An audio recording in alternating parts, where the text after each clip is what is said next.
যে 682 জন চৰকাৰী কৰ্মচাৰী অৰুণোদয় আঁচনিৰ ধন আজিলৈকে লৈ আছে। যেতিয়া তেওঁলোকৰ একাউণ্টবিলাক আমি বেংকৰ লগত মেটচ কৰিছিলোঁ, তেতিয়া আজি ধৰাত পৰিলে বা আমি গম পালোঁ যে 682 জন চৰকাৰী কৰ্মচাৰী, যি ৰেগুলাৰ কণ্ট্ৰেকচুৱেল নহয়, যি নিয়মীয়া চৰকাৰী কৰ্মচাৰীয়ে অৰুণোদয় আঁচনিৰ ধন ইমান দিনে লৈ আছিল। আজি আমি গোটেই কেইজন এই কৰ্মচাৰীৰ বিৰুদ্ধে ডিপাৰ্টমেণ্টেল প্ৰচিডিং ড্ৰ কৰাৰ বাবে সিদ্ধান্ত লৈছোঁ আৰু আমি এই কৰ্মচাৰীসকলৰ বিৰুদ্ধে কঠোৰ অনুশাসনমূলক ব্যৱস্থা গ্ৰহণ কৰিম। 682 জন আমাৰ ওচৰত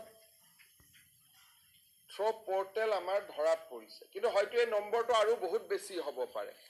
অৰুণোদয় আঁচনি চৰকাৰী কৰ্মচাৰী থকা পৰিয়ালে পাব নোৱাৰে।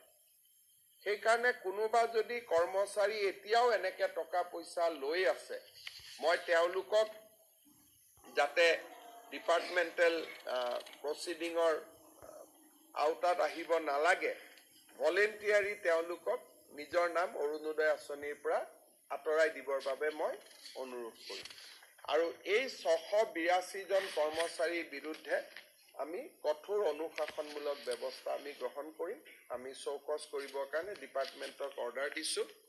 আৰু যদি আপোনালোক কোনোবাই ডিটেইল বিচাৰে এই 682 জনৰ নাম ঠিকনানো কি যদি জানিব খোজে, আমি নাম ঠিকনাখিনিও গুৱাহাটীত আমি ৰিলিজ কৰি দিব পাৰিম, বা কালি আমাৰ মন্ত্ৰী জয়ন্ত মল্ল বৰুৱা, বিমল বৰাৰ পৰা আপোনালোকে অহাকালি লৈ ল'ব পাৰিব যদি আপোনালোকে বিচাৰে। এইটো অৰুণোদয় 2।